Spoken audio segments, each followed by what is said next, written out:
Hello and welcome to Cooking Your Way Through Life. Today's episode is Cooking Your Way Through Resilience. And today's culinary side are two traditional Caribbean recipes. Cooking Your Way Through Life is a podcast combining knowledge of the kitchen and applying it to real-life situations. This podcast is all about understanding techniques to make things you already know even better. Topics from traveling on a budget, setting and achieving short and long-term goals, and of course, cooking. On today's episode, I break down what resilience means to me as well as my co-host. We have two different perspectives about it. We're going to dive into personal life, work life, and wrap all that up into one. Also going to go over two traditional Caribbean recipes that came from resilience, but now we celebrate them in a huge way. Please welcome Chef Hollywood. Hey guys, welcome back to another episode of Cooking Your Way Through Life with me, Chef Hollywood. Today we are talking about resilience, which can be talked about in many different ways. So I decided to actually have a co-host on, so it's not just me rambling and telling you about my resilience on this episode. So I invited somebody on. Before I introduce you to him, remember today we're going to be talking about resilience, but we're also going to be teaching you two different recipes that I would consider go into that realm. And one is going to be a very known recipe with some jerk chicken. The other one's going to be also pretty well known, but it's going to be a curry. So going Caribbean route, some bold spices because you got to be pretty bold to be resilient. So I wanted to kind of tie that in. And with my co-host today, I want him to introduce himself. We've actually been knowing each other like for too long. Like this whole quarter, like you guys are meeting people I've been knowing. They know my actual government name. So for today, you get to meet Matt, who's going to introduce himself, tell the people about you, and welcome to the show. Hey, what's going on, everybody? Thank you, Drake, for having me. So I'm Matt Chapman, aka Don't Hack Matt. I'm a cybersecurity professional out here in Northeast Georgia. And yeah, I've been using my tech skills to help my friends, my family, my neighbors, and give the folks something to aspire to when it comes to this world of cybersecurity. Yeah, that's you actually, I mean, y'all know that you've been listening to pod, but like I went to school originally for computer science because I thought that that's what I wanted to like gut that Yep. realm, and then it didn't work out. So I'm glad that one of us is doing Well, is I doing the took the work. long route because I did too. When we were vibing in high school, that was our dreams. I took a longer route. I went into business administration, but I had to go back to the passion, man. Computers tech was always my thing. Yeah, yeah, The opportunity to be able to pivot and get back into it, is yeah. truly a blessing. So right now, man, I feel like I'm living a little dream of mine. That's what's up. I think like I mean that's what it is. The passion always wins out. That's why I became a chef. So That's like right. I was running away from it, and then I was just like that's what I want to do. So I might as well do it. Like, Yep. so I stop fighting it, man. So y'all know how we do. We're gonna jump in the deep end first, and then we like kind of give y'all the soft questions and everything at the end. So jumping right into it, Matt. Like as far as resilience and the word itself, like what do you think of resilience? Like what moment or experience in your life comes to mind if I say, Matt, have you ever been resilient? Um, when I think about resilience, I think about just the ability to like push through despite whatever circumstances or challenges that you face.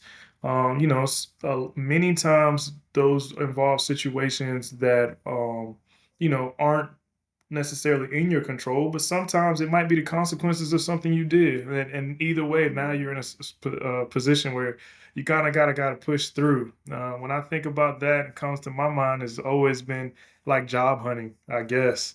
Man. Yeah. Job hunting, you gotta be resistant, especially today. You gotta have some kind of resilience in the job, in what you're wanting to go for, and be able to dig through all those sea of no's, and unfortunately we're going to go with a different candidate and all those things in order to uh, find what you're looking for. That's the first thing that come to mind, man. There's plenty of other situations, of course, but yeah, that one sticks out most to me. I agree. Like that, the job market in general is like a hard thing to navigate. Yeah, like I can think like, especially now, I work on ships, and like you guys Mhm. know, I'm a contract worker, but also a lot of my friends in the chef world do a lot of entertaining, so like TV shows and stuff. And you'll Yeah. see somebody on a TV show, or you'll see like I'll get like something like I got a partnership with Amazon at one point, but that came after like 17 no's. Like, like I Exactly. sent out so much stuff to like get that one. Like so you really you have to be resilient because like otherwise like you just give up. Like you do got to push through, like you were saying. Like And otherwise, that's it. It's all about, not letting those no's put you in a position where you don't want to go any further. yeah, The next time, or the next time you have that chance or opportunity, you rob yourself of it when you give yeah, up, and that's what being resilient is all about. It's like, yes, 17, 18 people done told me no.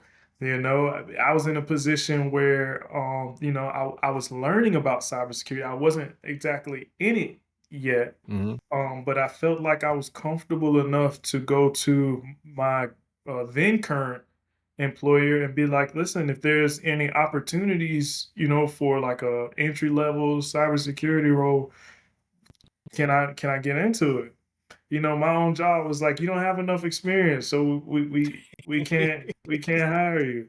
My own job, it's like you know? I'm working with you. Like I'm getting the experience Yeah, from you. Like it's here. yeah. Like I literally had to push past that and ended up getting the exact same job role for another company who was willing to dang, give me an opportunity that my own job at the time wasn't, you know? wow. Yeah. Yeah, that'd be wild. Like seriously, I think job wise, you guys have heard a lot of my stories already about that. Man, I try not to say names on here, but Yeah, it's yeah, been a you couple. are, It's been yeah. a couple times where it's like, I know, man. I know. So yeah, that's literally when it comes to resilience, being able to push through something like that, like especially yeah, today because the job market just trash right now. yeah, 100%. Having resilience is a virtue, honestly. Yeah. Yeah, I 100%. I think my big one honestly comes to me is in the personal side of health actually. Yeah. Like the last time that I was actually working, yeah, I think the last time I worked in Georgia full time was I was a store manager at CVS, and I had like stopped being in the kitchen and stuff, and I didn't even tell my family. So like my mom, I think my mom forgave me by now, but I don't know. But Yeah. my family was not happy about leaving. Like not telling them why I started back going to CVS. I'm a store manager, but it's because I had a Hmm. health scare. Like I found out that I had like blood cancer, so I Mm. couldn't do what I was already doing. Like it was like my doctor was like, "Don't be in the kitchen, don't be stressing," and Yeah. I didn't know what I was gonna do, and luckily I had CVS because like I worked there forever in a year, Yeah. and I had already had the experience, so I became a store manager, which gave me healthcare benefits. And at the time, I went back to school for finance, which Wow. helps me Okay. now. But like I look back and I be like, man, like at one point I wanted to give up, but like you said, like it's really that moment of like giving up or pushing through. And I'm glad I Hmm. pushed through, but like you gotta like believe in believe in yourself to get to the other Yeah. side. It's Sometimes, not like it's not easy. yeah, Sometimes giving up can be a comfort zone, yeah, where it's yeah, like you can just continue to stick with what you're used to, continue to take the crap that you've been taking. It can be a comfort zone, and so I do empathize with people who do want to yeah, give up because I understand. Sometimes you might feel like it's just easier to do that, but yeah. you rob yourself. You rob We do. yourself of opportunity to grow. You rob yourself, especially if your why involves someone else. Mm, I think about my family. I think about my kids. yeah, It'd be easy for me to just give up, right? yeah, But yeah, then, yeah. what kind of example am I setting? Where It's true. what am I robbing my children of? What kind of opportunities am I robbing them of? Those are the things that make me want to continue to push back. True. True. Mhm. True. Now you are thinking of your family, thinking of your kids, at our big age now. But do Yeah. you think that resilience is something that you're born with, or something that life teaches you?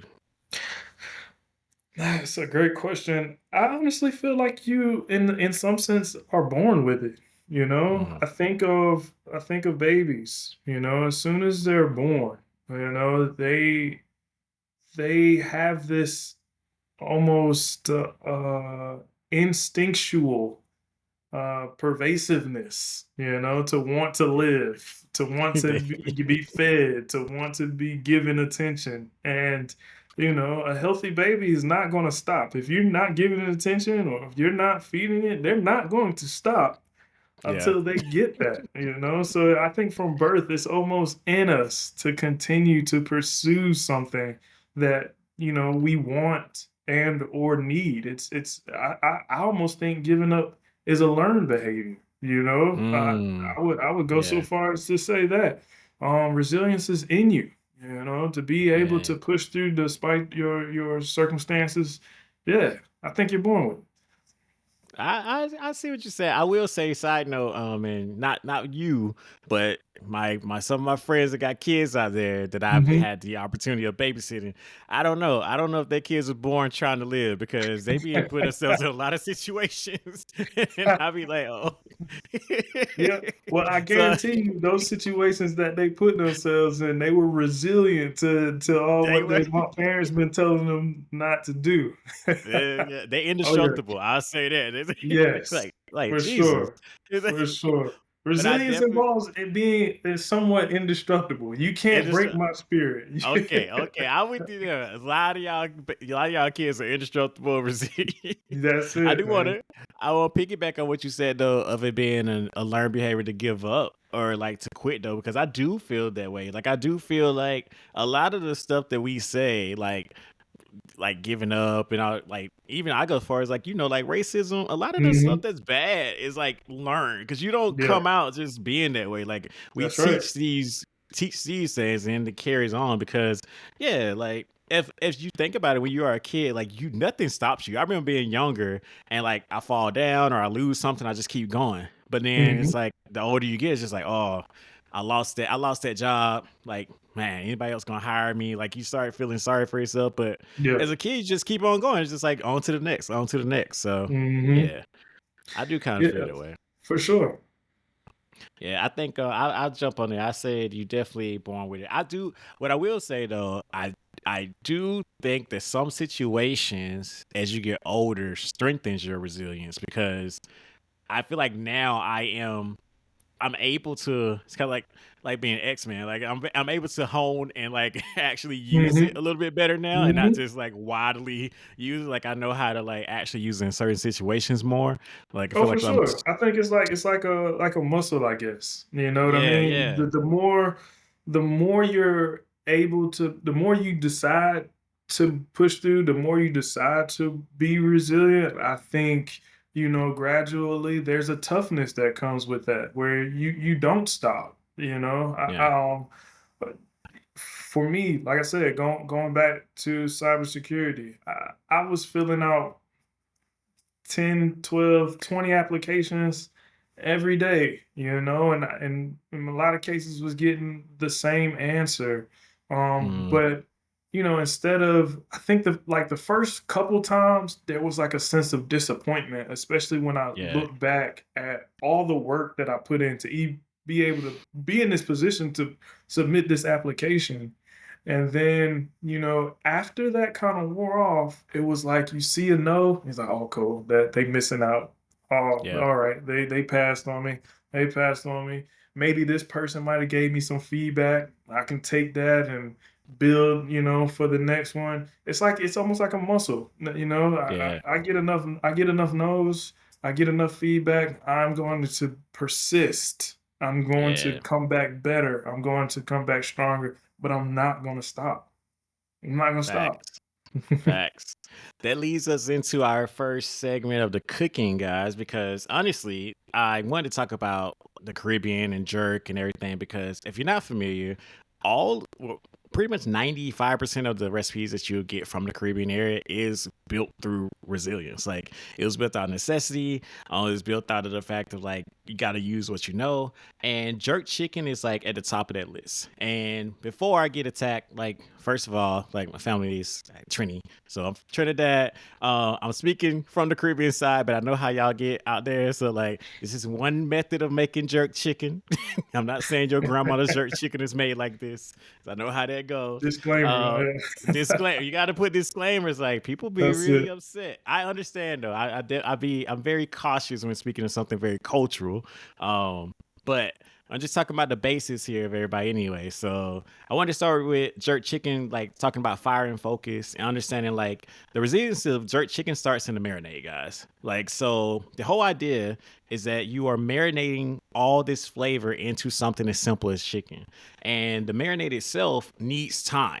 Like it's not something you can do quickly. So you think about really big ingredients like allspice, scotch bonnet peppers, garlic, thyme, scallions, brown sugar, soy sauce, lime juice, and these are just a couple, like I said earlier. So you can do your own mixture. But the allspice, especially, we used to use the allspice trees to actually bury and cook the jerk chicken in the ground, and that was because it's abundance in the Caribbean. But a lot of the recipes there comes from Asia or Spain. So it's like a little bit of a mixture there. You actually can go to the Baltic area, so Scandinavian area, and you'll see a lot of allspice being used because that's where the trees are actually transported from. So all of this all ties together. So when you think about that, like the culinary lesson here is just understanding that when you use this marinade, it's like controlled chaos. All this flavor could overpower this chicken. But by letting it rest and marinate overnight, you're gonna get that bold flavor, but you also get that amazing chicken that's inside. So the marinade is the start. Of course, you're gonna say part two is the cook, which is kind of managing the burn. And I like this because of the fact that when you think about resilience, like you can't build resilience by little fire. Me and Matt were just talking about that. Like you get the nose to get that like muscle built, that tough skin there. Oh, So the fire here, like, is gonna really bring that marinade out. And the one tip here that I would say, the do and the don't, is if you use an open flame, because I know like a lot of you see videos on YouTube about the jerk chicken in Jamaica, and they use open flame. If you're not used to using open flame, it is a little tricky to do. there, there's a balance there. It's all about the balance. It's the difference between char and burn. You want the char, so you want to go all the way to the part where that chicken is going to be caramelized to the tip top.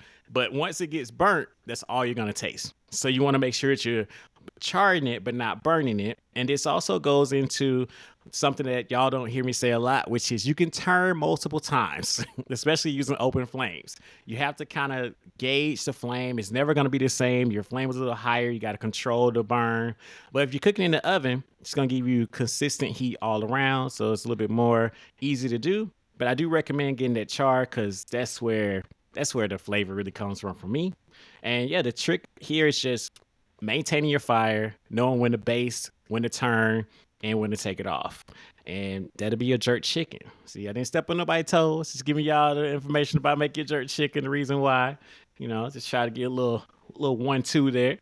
And then we're gonna jump back in before I talk about our second recipe of the day, which is actually one of my favorites. It's gonna be curry because do a lot more curry in the South Caribbean than in North Caribbean. So it's more Trinidad, Barbados, and all those things. So okay. jumping back into the topic of the day, since like we said, we started out very heavy.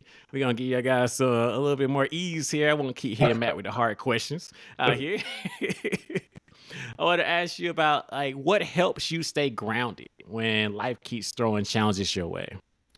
Um, what helps me stay grounded is my why.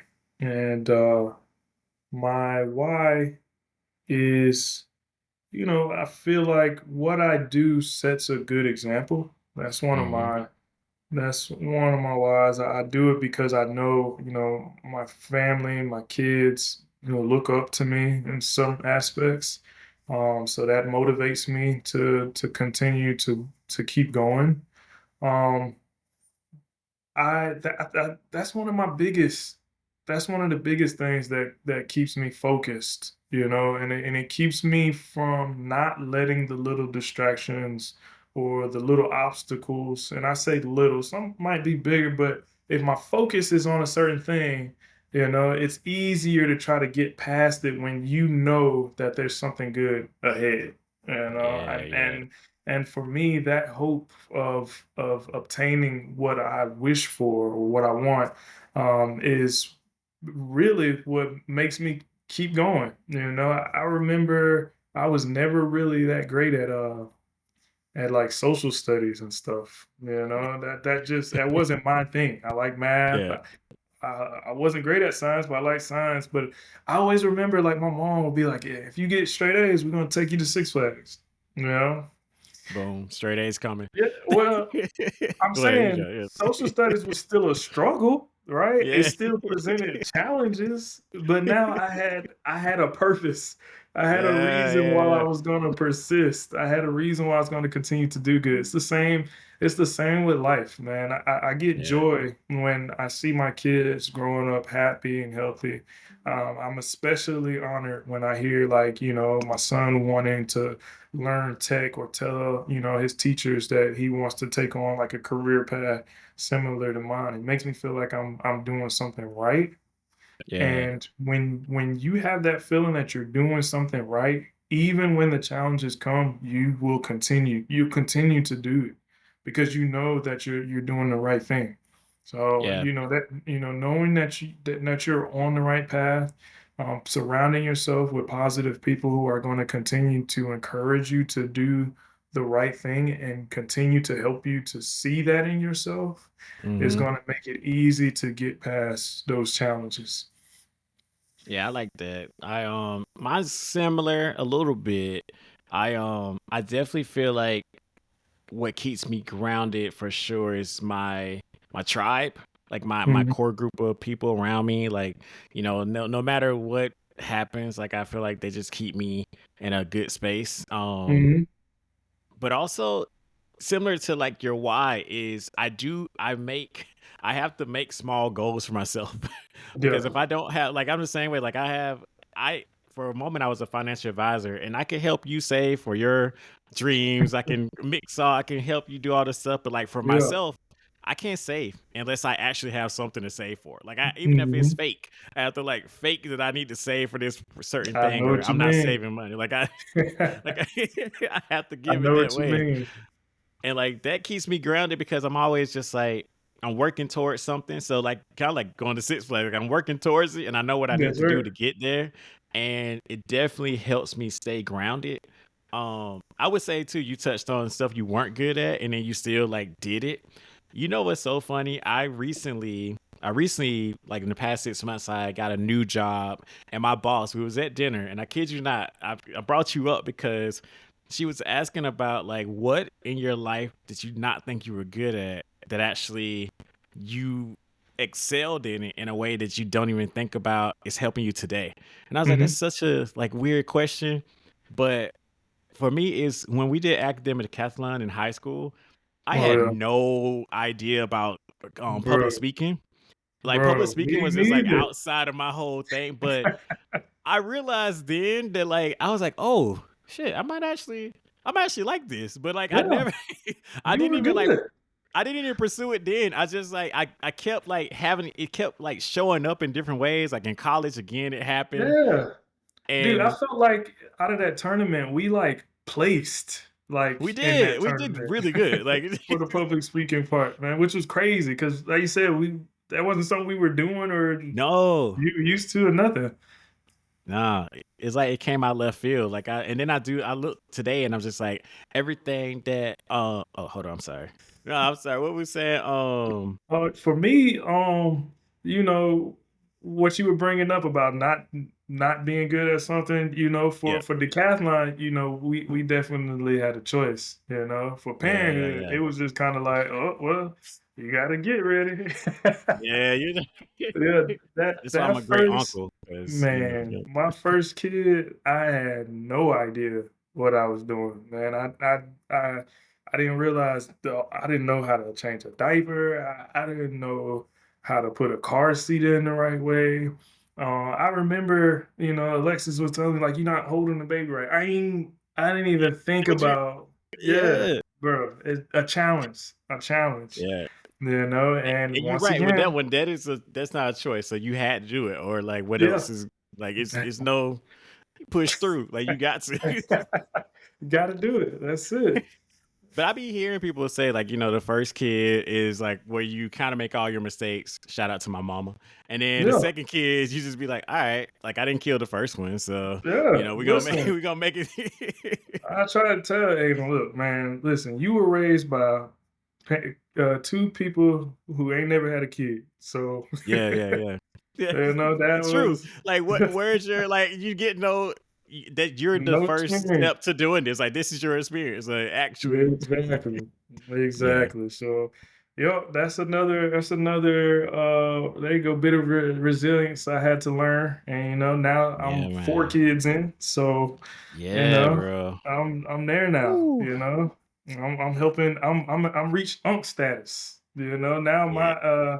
my youngest two are 8 now. So now some of my friends are starting to have their kids. Shoot, even one as early as a couple months ago, and so Dang. now we're auntie and uncle. We get to hold them and love on them and send them back home. And that's what I've been doing for the past however many years. So Yeah, shout yeah, out to us uncles out there because I that's love it. right. Shout out to the uncles, man.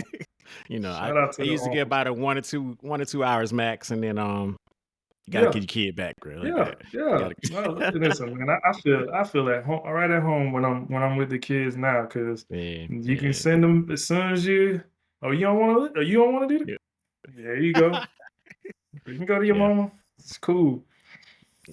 I love it. But yeah, you're right. That is part of resilience. I didn't even think about because yeah, you can't. You got to show up. Like it's You gotta. you got no choice. So That's it. You I have a response when you have that feeling, like you said, and I said, you had that feeling of responsibility. You have, man, and when you finally get it and you're doing the right thing, now that resilience, you just multiplied your resilience, and you're going to continue to push through.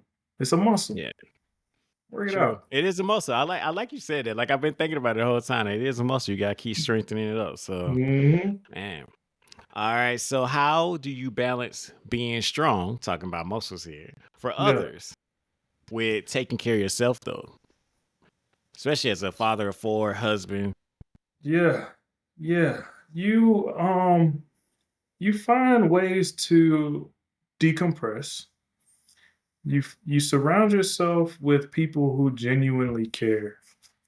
Mm, And I have at least two or three, yeah, mentors, and I've got my parents who, every now and then they'll call, and especially my dad, he'll be like, "How y'all doing?"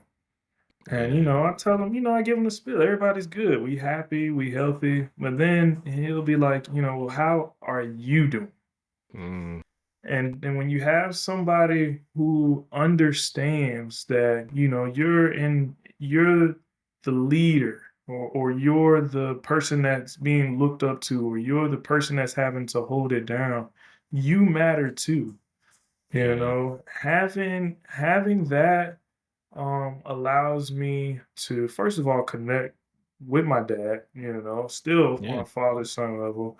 But it also helps me understand that, yes, I give a lot of support, but I also have to remember that I have a lot of support, Nice. and Yeah. I turn that gratitude into productivity. I'm grateful for the support I've been given, and in turn I can continue to give support. I am nothing but a link, another link in that chain, and it's Yeah. important to make sure that I stay strong and do my part, because my dad had did his part, and now I'm trying to set my kids up to do their part. So that's what helps me keep balance. I'm just a link in the chain. Man, yes. I mean, sure. You're right. You're right though. We are just links in the chain. I guess like I like the fact that it has now created like a different level of link for you though, because like you said, it's like you and your dad, and then you can have that with your sons and like your Yeah. kids. So it's like it's a definitely something that is honestly, like, it's grounding because of the fact that, like, you really are balancing the life right there, like That's it, man. Balancing it, yeah, balancing it. I do things for myself too that help yeah. me feel good. I hit the gym every day. I've been a gamer I since was ever gonna since. say, you pretty swole, bro, like, I ain't seen you in Yeah. a while, but I Yeah, I've been in the gym. It helps me decompress. Well, it gets my day started. Yeah, yeah, And it allows me to, if I do have any frustrations, if I do have any stress or anxiety, I can take it out there at the top of the day, and I yeah, leave the gym, and I feel great, at least great about myself, and I'm able yeah, to go be productive. And then after I done fought through all of that, after I've taken care of everybody, after I've got the kids to bed, I sit on my couch. I might, watch TV, play on my Xbox, which I've always done. yeah. Those are ways I decompress, find balance. Reading and learning is something that I didn't even realize were things I enjoyed to doing. But when you have a little bit less time for yourself because you're, a family man, you start to Yeah, figure out and learn like things that, you know, you didn't realize were a big deal to you. I yeah. started on my journey, as far as cybersecurity go, getting my certs back in 2018. And Dang, yeah, I I was so nervous about the first certification and the reading and the learning, but then I started enjoying it. I started liking yeah, having that little 45 minutes to an hour to myself where I'm learning something new and challenging myself. And when I got the payoff and actually got my first cert, it was like a high that I had not felt before. And yeah, I wanted to do it again. And so I did. And so every single year, I learn something different. I get a new certification. I add it onto the wall. But that's for me. That helps keep yeah, yeah, me back. yeah, And it helps me, it allows me to continue to enjoy my passion of technology at a higher level. yeah, And of course, people pay for that, which is cool, but it's nothing like doing what doing what you love and then being able to take that joy and share it with your family, with your friends, and I can that helps me continue to be balanced because then I can take all the challenges, I can take the frustration, the obstacles, the yeah. headaches. My boss asking me for charts that I done told him I done did 4 or 5 different ways. I don't want to get too specific, but yeah, I Man, can you know, deal. I can deal with it that way. yeah, that is cool though. I feel like the balance for me is still learning to balance. Honestly, I Mhm. was actually talking to a friend about this the other day. I feel like like it was to my burnout, which is one of the episodes is on this podcast right now. It's I feel like sometimes I got to the point where I was just going so much that like the taking care of me side was being kind of like pushed to the back burner. I Yeah. was just like going. And now I have like what you were saying. I love that you said that like you reading and learning like is for you. And I think that's something that I was like in that whole society of one size fits all. I was like, nah, because people relax by going to the beach. And I'm like, bro, Mhm. like that's not relaxing. You was literally I'm at the beach like half the year for my job. Like like like I was like, I Yeah, had to find things that actually make me like like rest or like for that's myself and like right. give me that kind of balance. So I think that's something that I learned recently. It was just like my That's right. balance and my calmness is different from everybody else. So it's just I figure out what it is, and Yeah, um, yeah.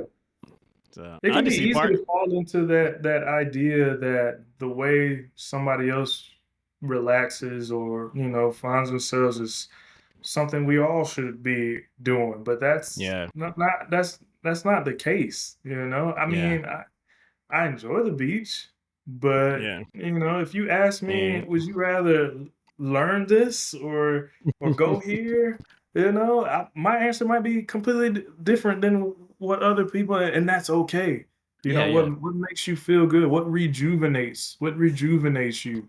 You know, I know people who do like cereal 5 and 10 Ks, you know, Yeah, and I know them people too. They're not me, but I know them people. that's their It thing, you is. It know, is. and Yeah. and and I respect them for that. They get enjoyment out of that, and it helps them to go back to their lives and go back to their jobs and go back to their homes, and they feel good about themselves, and they're ready to take on their own personal challenges again, and and Yeah. and that's good for them. You know, everybody should find something that helps them reset, Yeah. relax. You know, I Relax. read. You know, I pray. I spend time with my kids and with my family and with my friends, and you know, it does make the weekends feel like it goes by really fast. Yeah. But by Monday, when I'm back up, I'm ready to I'm ready to fight the world again. Ready to get back in there. Yeah, You're right. You got to find it. Whatever makes you happy, man.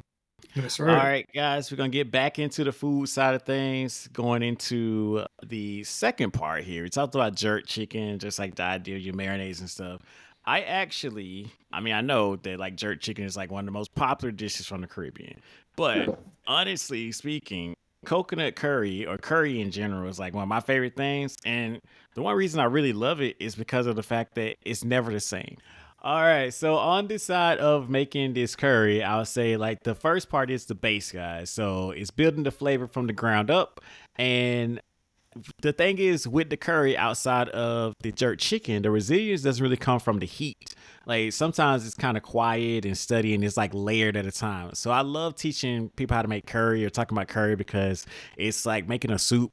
It's all these different layers of flavor that you just keep adding on top. And the first layer of flavor is the sauteing of the onions, the garlic, and the ginger.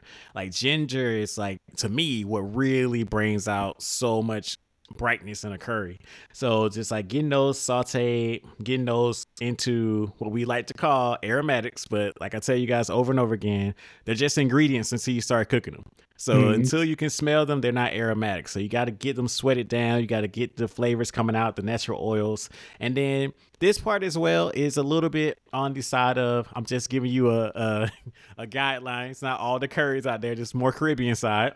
It's going to be your curry powder. You can use curry paste, but that is more like Indian or Sri Lankan. It's going to be even more like South African there, but like in the Caribbean, it's more curry powder than paste. And that's just because proximity. Don't make a lot of paste in the Caribbean side. So you're in Barbados and Trinidad and any of those places, and you be using curry powder. So add a little curry powder in there.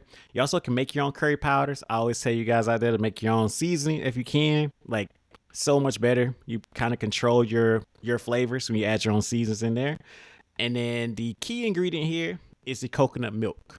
So all of your curries in the Caribbean is going to be coconut milk based. And that's also easy to understand because if you ever been to any Caribbean islands, you've never been to a dairy farm on any of those Caribbean islands. So it's not a lot of cows there now. So imagine when we first started cooking these things, not a lot of dairy farms, not a lot for them to graze. So you always had a coconut milk. So it's going to be your base there, or it's going to give you the creaminess. Now go ahead and slowly just layering by layering and add in those flavors, building it up. Remember, the turmeric is what gives that curry that color. And then you have lime and chili, cinnamon. Cinnamon is also a huge spice that you're gonna be using in the Caribbean cuisine. But you can use everything from savory to sweet. And I think that's what really like takes it a little different from other curries. And as far as that base level, you already done the base. But this teaches you patience. This teaches you patience as well because of the fact that you need to take your time, sweat those onions down, add the curry powder in, let it come together, let that coconut milk cool down. I always say, or really come together, get a little more thicker. I always tell people when I'm teaching them soups is that you probably had a soup where you can see 18 ingredients. You see the onions, you see the carrots floating, you see all the stuff, but you taste it and you taste nothing. And 9 times out of 10, your mistake was you did not let each of those ingredients actually bloom before you added the next ingredient. So it's all about that patience and building and still just pushing through. Like push through. Like I know patience is also hard to do, like, Mhm. for most of us. So like pushing through that patience, but at the end of the day, you're working towards having this flavorful curry here. So last but not least, the part four or the second part of this one is to add in. And this is like evolving after the storm. Like if you did all the work to get the curry base going, like you don't give up now, basically. So this is where you can take your curry and make it to whatever you want. So this is where you add in your proteins. Remember, you can do your vegetarian curry. We use, actually this can be vegan. We use coconut milk, guys. So you can also start this off with olive oil or coconut oil. So you can make this vegan already using chickpeas and just vegetables. You can use chicken here, of course, shrimp. This is also great for my sweet potato lovers, spinach, any of those greens. You're just gonna simmer any of those things very low. You're basically cooking them inside of that sauce slash soup that you made. And curry also is very tricky to understand, but it refers to the actual dish itself, it refers to the spice, and it also refers to the paste. So when someone says curry, you don't know which one they're talking about most of the time, but it actually is just one word that refers to all three. So you made a curry using curry powder there. So you actually use that all together. The great thing about it is you can always serve this over rice because you have that sauce slash soup that you created. So it kind of soaks into the rice. Also plantains. This is great with pasta. I know it's very Caribbean style there, but actually like it still goes really good with pastas there. So anything that you can use, you actually can do this as a Southern curry and serve it over mashed potatoes like you would gravy. And it already has the protein inside of it. So it's pretty much something that you can like change and make it however you want. And in this case, it's kind of just like the resilience of it is that the seasonings are you. You can change this out every single time. I mentioned earlier that it's never the same. And the great thing about it is that means you never get tired of it. You can make curry 5 days a week and it'll be different every single time. So that is our two dishes that I wanted to go over as far as resilience and the Caribbean style here. But I did want to like hit back over to Matt and let you, if you wanted to tell the people something about resilience, like just as a lasting note or a final touch for it, what would you give the people a little gem out there? Um, I was in college when I was given this quote, and unfortunately, I can't even remember who quoted it. But the quote goes that a man or woman is not strong because they didn't fail. A man or woman is strong because failure did not stop them. Mm. Through your life, you're always going to have an obstacle. You're always going to have something that's pushing against you, something that can potentially hinder or stop your progress or your productivity. Give yourself grace, but don't give up. Keep your eye on the prize. Continue to push forward. Do it for yourself. Do it for the ones that you love. And you will find joy, no matter what, on the other side. Damn. I mean, I don't know, bro. It's a pretty motivational speech myself. I feel good. Like it's so. Cash money like that, bro. Bro. I'm about to go push through some stuff tonight. Man, get it done. I like that though, man. It's like I do feel like the give yourself grace part really hit home with me because I think that is something that a lot of us don't do. And a lot of times you don't even realize how resilient you are and like what you've actually worked through and like pushed through because you just in it, you know, like you never take the moment to step back and be like, dang, like I know that the old cliche, I like that quote a lot better. Like the old cliche is like whatever doesn't kill you makes you stronger. But it's like the problem with that to me is a lot of times you don't acknowledge what almost killed you. Yeah. And like you need a little like stop for a second and be like, oh dang, like I did almost die. Like let me like understand it a little bit, digest it. Even it seems kind of corny sometimes or menial, but even celebrate like the small wins, just the little ones, because you know that those wins can also motivate you to keep going and conquer the big ones. You know, the journey of 1,000 miles starts with one single step.